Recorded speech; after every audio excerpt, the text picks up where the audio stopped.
Hello and welcome back to the channel for everything you missed in Doctor Who Flux, War of the Sontarans, Chapter 2. This is the series that aims to give you as comprehensive as possible a rundown of every Easter egg and reference to previous Doctors and episodes and companions and monsters and what have you in each week's episode of Doctor Who Flux. So lots to get through this time, lots of references back to Sontaran episodes and lots of other bits and pieces as well.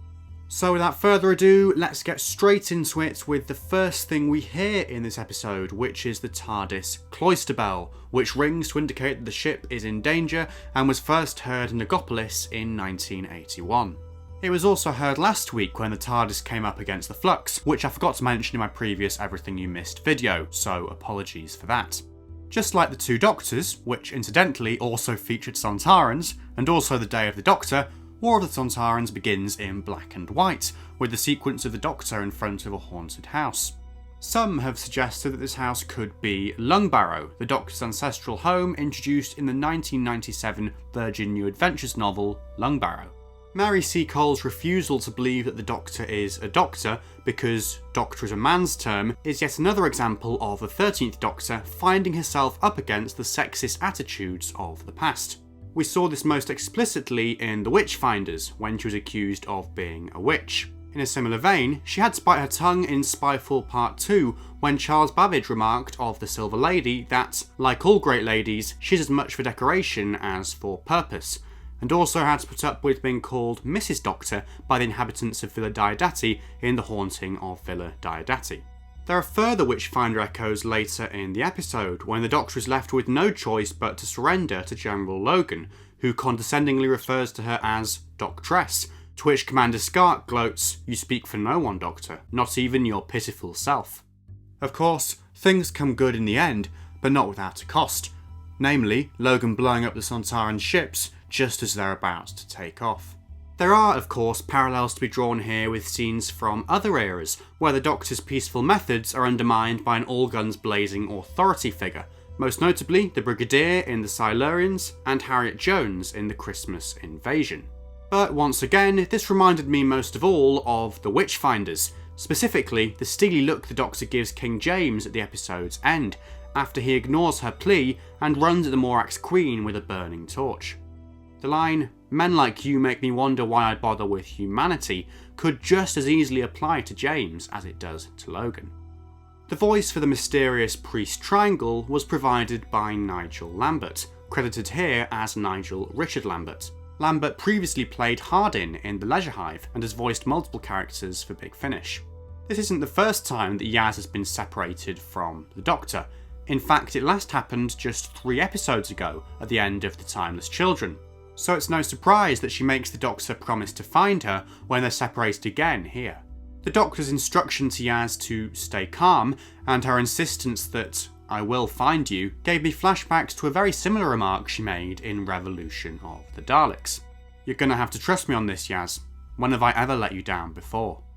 This was a natural and much welcome development in the pair's increasingly strained relationship, and I'm very intrigued to see where it ends up.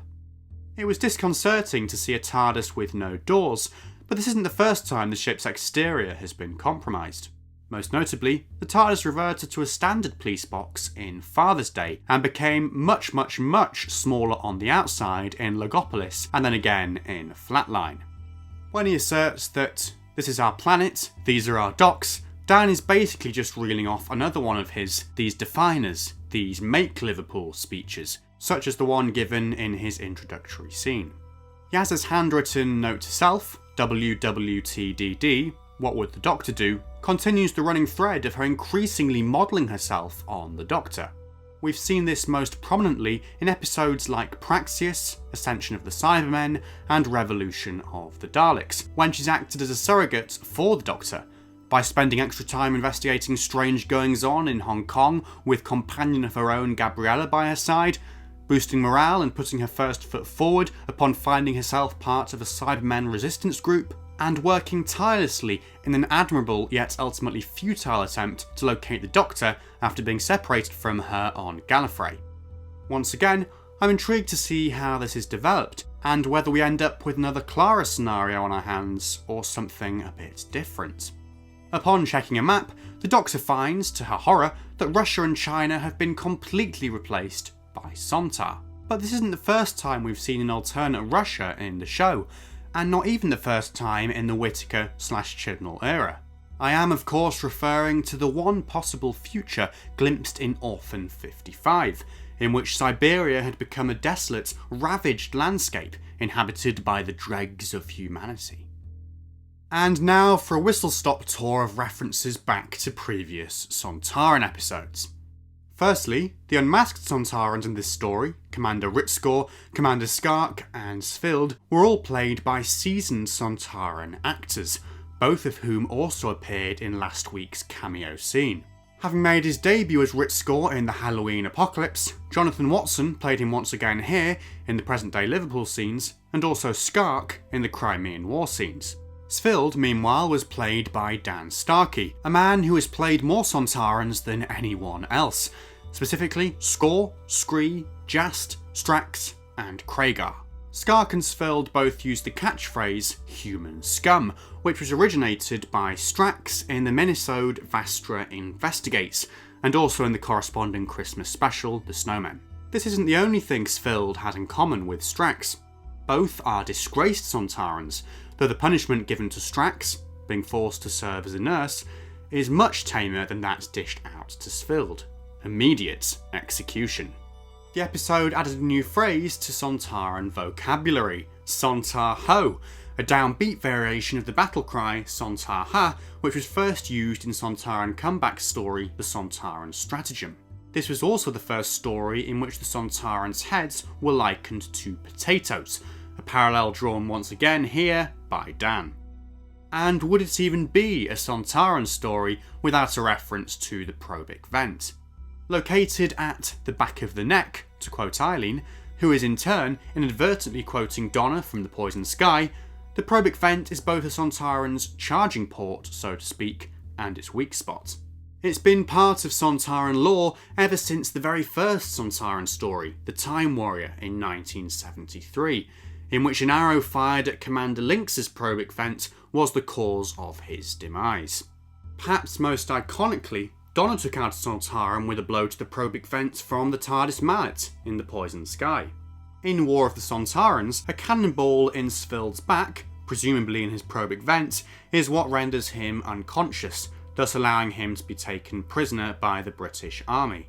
Dan and his parents whack multiple Sontarans with woks and frying pans, inspired by a bloke from Birkenhead, and when the Doctor, together with Mary Seacole, infiltrates one of the Sontaran ships, she uses a slingshot to take out one of its crew.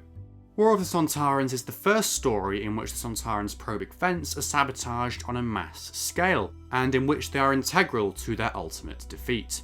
And speaking of LINX, I was absolutely ecstatic when he got name-dropped by Skark as he recapped the Sontarans' long history with Earth. A very unexpected, but very welcome tribute to the very first Sontaran. When Svild asserts his right to silence, he cites Section Cyan KZ9 Slothback of the Shadow Proclamation, the outer space police force originally mentioned in Rose and eventually seen in The Stolen Earth, then again, fleetingly, in The Magician's Apprentice. In the same scene, the Doctor refers to herself as the former president of Gallifrey, a title she held in the classic series, the fourth Doctor having nominated himself in The Deadly Assassin following the death of the previous president, before formally accepting the title in The Invasion of Time, a story in which the Sontarans also featured. Yaz introduces herself to Vinda in a very similar manner to how she introduced herself to Dan in the Halloween Apocalypse, most notably making reference to Hallamshire Police, the fictional police force she was affiliated with across series 11 and 12, and which featured in The Woman Who Fell to Earth and Spyfall Part 1. The episode's case of mistaken identity, the Doctor referring to herself in the third person in order to fool the Sontarans and protect herself, continues a running gag from series 12, in which Graham kept getting mistaken for the Doctor, by C in Spyfall Part 1, then by Captain Jack in Fugitive of the Jadoon. The moment she finally revealed herself to Skark with the line, "You're talking to her," was reminiscent of a similar mic drop moment from her first Dalek encounter in Resolution. I'm the Doctor. Ring any bells? The Liverpool Docks scenes look to have been filmed not at the real-life Liverpool Docks, but at Cardiff Docks, a stone's throw from current Doctor Who studios, Roath Lock. Various parts of the Docks have featured in the show over the years, in episodes such as Love and Monsters, Doomsday, Voyage of the Damned, the Sontaran Stratagem, and the Torchwood Series 1 finale, End of Days.